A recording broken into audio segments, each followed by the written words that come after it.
Rare, very rare, but I think possible. Because if there is total contentment, there will be total happiness. If there is total happiness, then there is peace. It's rare, but it can happen. See what happens. We all try to do that. And then what happens? Then when some people see that this person is a little bit special, and then they start giving too much respect to that person, and then that person's tranquility is destroyed. See, I'm not joking, seriously. So one has to be very careful. One has to at least be honest to oneself and say, where do I stand? Otherwise, what happens? The image building of others intrudes upon ourselves.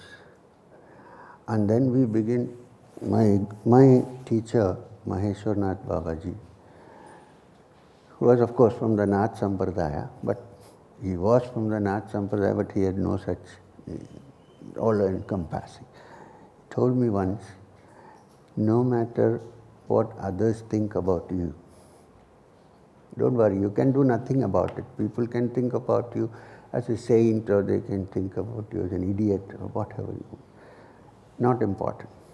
The moment you begin to think about yourself, what they are thinking about you, you're sunk.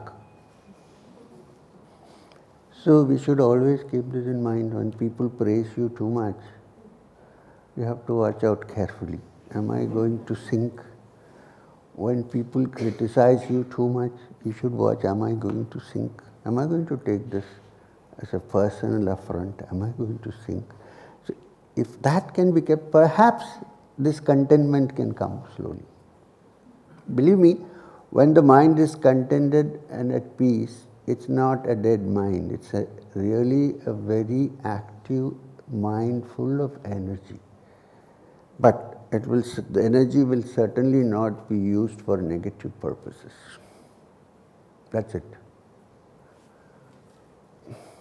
That means my flow of thinking, I'm not going any wrong way. I don't know, this is not a question of wrong or right in the moral sense of the term. It is not a moral principle, it's a practical thing. Like the Jains, they practice non-violence. They don't practice non-violence as a moral thing. They practice non-violence because non-violence calms the mind, makes you better. So they practice non-violence, not because it is a moral thing to practice non-violence.